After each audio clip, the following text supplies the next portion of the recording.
ఒక particular issue మీద జనాల్లో ఒక ఒపీనియన్ క్రియేట్ అయింది, ఒక జడ్జిమెంట్ వచ్చింది ఒక పర్టికులర్ ఇష్యూ మీద. అది ఏమైనా కావచ్చు, ఏదైనా గవర్నమెంట్ స్కీమ్ కావచ్చు, గవర్నమెంట్ ప్రోగ్రామ్ కావచ్చు, ఏదైనా కూడా ఒక పాజిటివ్ ఒపీనియన్ ఆ స్కీమ్ మీద క్రియేట్ అయింది. ఒక డిస్ట్రిక్ట్ అడ్మినిస్ట్రేషన్ నుంచి ఒక పాజిటివ్ ఒపీనియన్ క్రియేట్ అయింది, లేదా ఒక నెగిటివ్ ఒపీనియన్ క్రియేట్ అయిందంటే మీరిచ్చే కమ్యూనికేషన్ సిస్టమ్ వల్లనే ఆ ఒపీనియన్ క్రియేట్ అవుతుంది. ఎందుకంటే మీరే connect between people and governance.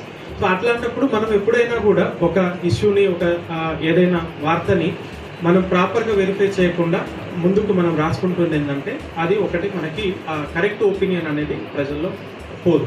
కాబట్టి ఒకటి మా సైడ్ నుంచి మీకు రిక్వెస్ట్ ఏంటిదంటే, అది కూడా మీడియా అంటే ఇప్పుడు వాళ్ళని ఎడ్యుకేట్ చేయాలన్నా, వాళ్ళకి అవేర్నెస్ క్రియేట్ చేయాలన్నా, వాళ్ళకి ఎంటర్టైన్ చేయాలన్నా కూడా మనము మీడియా ఈ అన్ని రకాలుగా కూడా వాళ్ళకి చేస్తాం.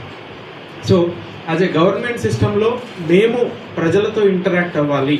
ఈ గవర్నమెంట్ సిస్టమ్ నుంచి ప్రజలకు ఏమన్నా ఇన్ఫర్మేషన్ ఇవ్వాలి, ఏదన్నా ఒక యాక్టివిటీ మీద, అంటే వర్షాలు పడుతున్నాయి జాగ్రత్తగా ఉండండి అని చెప్పాలన్నా కూడా, ఏ రకమైన అవేర్నెస్ క్రియేట్ చేయాలన్నా, ఏ రకమైన ఇన్ఫర్మేషన్ ఇవ్వాలన్నా, ఏ రకమైన కమ్యూనికేషన్ ఇవ్వాలన్నా మాకున్న ఒకే ఛానల్ మీడియా.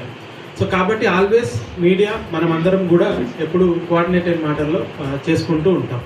అయితే ఇంతకుముందు కూడా మనకి ఎస్పీ గారు చెప్పడం జరిగింది, అంటే మనం ఒక 5 years బ్యాక్ అట్లా ఒక 10 years బ్యాక్ చేసుకుంటే అది మొత్తం కూడా ఒక ప్రొఫెషనల్ యాటిట్యూడ్తో ఏదైనా మనం ఒక న్యూస్ ప్రింట్ చేస్తున్నామంటే ఖచ్చితంగా కూడా అది అందులో నిజమెంత, అందులో క్లియర్గా ఏముంది, ఓకే దాన్ని చూసుకో.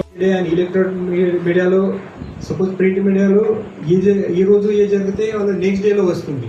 బట్ ఈ సోషల్ మీడియాలో విదిన్ 5 minutes తొందరగా ఇది న్యూస్ వస్తున్నాయి. యూట్యూబ్లో తొందరగా వేరే ఛానల్స్ వేరే న్యూస్ ఛానల్స్ స్టార్ట్ అవుతాయి. అది సో ఇవన్నీ మొత్తం వేరే టెక్నాలజీ ఎట్లా పెరిగింది, అదేవిధంగా మన మీడియా కూడా చాలా స్మార్ట్గా చాలా ఫాస్ట్గా అయింది. సో దీని గురించి